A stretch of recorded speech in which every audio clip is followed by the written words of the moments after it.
Buzz FM Magelang.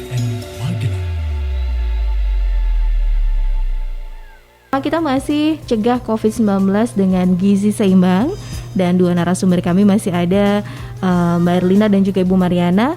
Beliau berdua ini adalah yang akan memberikan banyak sekali informasi untuk kita. Yuk kita bersemangat juga untuk cegah atau kita stop ya penyebaran dari virus corona. Diri kita sendiri dulu deh, terus lingkup keluarga, baru lingkungan ada di sekitar ya. Semoga kita bisa menjadi membantulah tenaga medis untuk membunuh atau mengusir si corona tadi ya.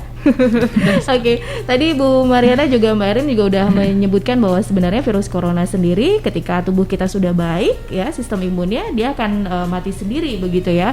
Terlebih nggak sampai masuk ke dalam tubuh kita kalau kita benar-benar bisa menjaga protokol kesehatan tadi. Betul. Nah, sebenarnya ada nggak sih cara simpel lainnya, cara simpel yang paling simpel untuk kita mencegah dari penularan virus corona itu tadi Mbak Erin?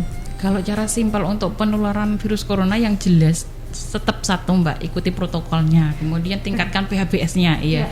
Kita mau pakai cara apapun, ketika kita PHBS-nya cuci tangan, kemudian kebersihan dirinya tidak terjaga dengan baik, itu juga tidak memberikan hasil yang signifikan. Kemudian kembali lagi ke status imun. Jadi status imun itu tetap harus kita kuatkan dengan cara simpel sekali, istirahat yang cukup.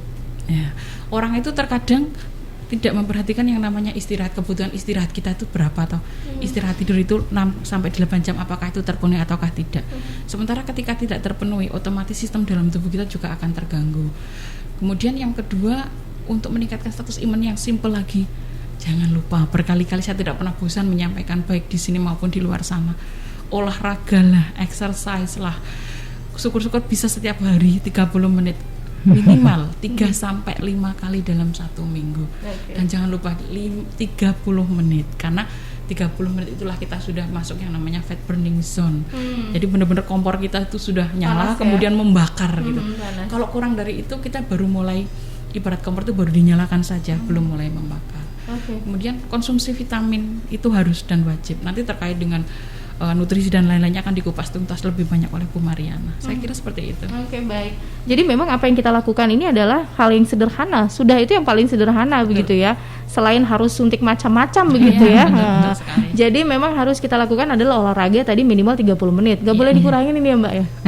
Saran dari ahlinya saya. Oke deh. Memang disesuaikan dengan sistem tubuhnya kita gitu. Setelah 30 menit itu kompornya dalam tubuh kita baru mulai membakar yang namanya lemak, atau kita masuk dalam fat burning zone atau zona pembakaran lemak. Oke, dan itu akan meningkatkan sistem imun kita juga secara otomatis ya. Berarti kalau mungkin sekarang ini lagi bulan puasa, bulan Ramadan, mungkin olahraga diganti sore hari menjelang buka puasa begitu ya Ibu Mariana? Bisa. Jadi nggak ada alasan nih nggak boleh olahraga. Terkait dengan bulan Ramadan, untuk olahraga yang bisa dilakukan adalah pagi setelah bangun sahur. Olahraganya tidak disarankan untuk kardio, jenis kardio. Karena ketika kardio itu akan banyak menguras keringat dan lain-lain. Yang ada kita dehidrasi. Yang disarankan adalah olahraga ringan, misalnya olahraga beban, kemudian stretching dan lain-lain. Plank gitu ya bisa ya? Plank itu luar biasa. Plank, squat dan lain-lain itu sangat bagus sekali terkait dengan daya tahan. Kemudian tidak dianjurkan olahraga pada siang hari karena memang status tubuh kita minim terkait dengan kalori. Sore menjelang buka puasa, setengah jam sebelum buka puasa itu waktu yang tepat untuk olahraga.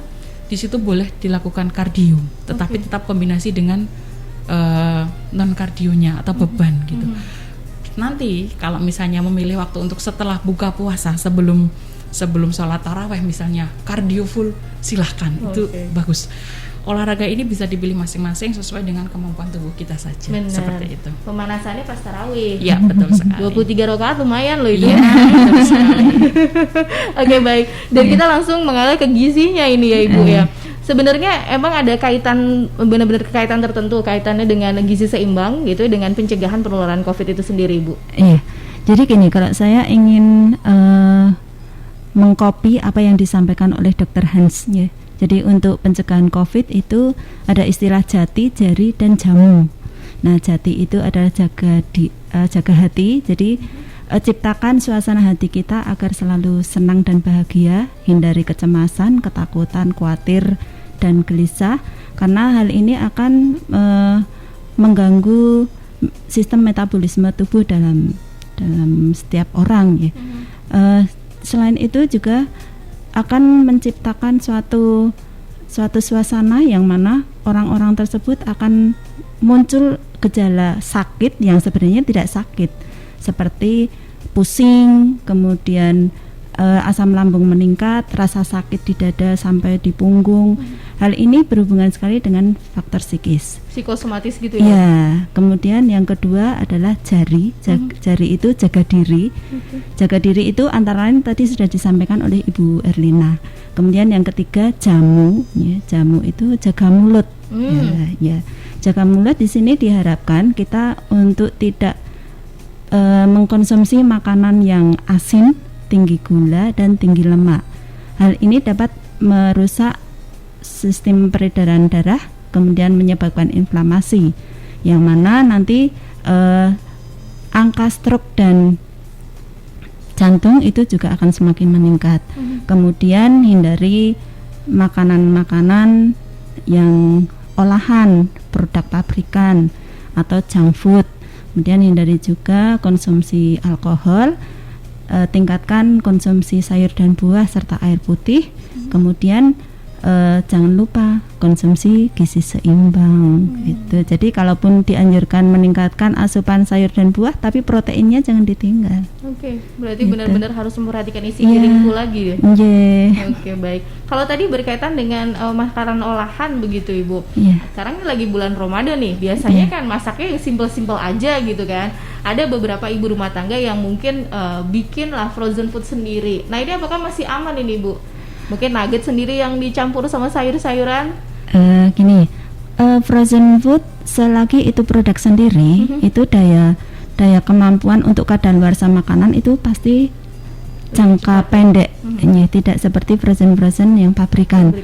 Selama itu memang diperlukan dalam keluarga, ini sebagai salah satu langkah untuk mencukupi asupan gizi terutama pada anak-anak, itu masih boleh diperbolehkan. Hanya saja harus tetap dianjurkan untuk fortifikasi dalam produk tersebut. Mau ditambahkan sayur boleh, mau inovasi ditambahkan buah juga boleh gitu. Yang penting produk nugget ataupun kalau bisa bikin sosis sendiri silakan. Itu yang penting tidak usah menggunakan bumbu-bumbu instan atau bahan tambahan makanan yang berbahaya. Oke, baik. Karena memang dipastikan kalau udah bikin sendiri kan lebih aman ya Bu ya.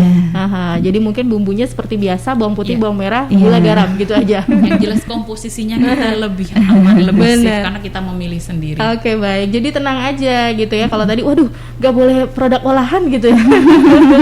Tenang ya. Ibu-ibu di sini juga mungkin bisa bertanya langsung lewat 314330 atau SMS dan juga WhatsApp-nya di 081578709640. Tapi setelah jeda berikut ini kita masih ada beberapa informasi yang mau lewat, dan ini kasih waktu juga untuk Anda keluarga Fas yang mungkin mau kirim SMS ya.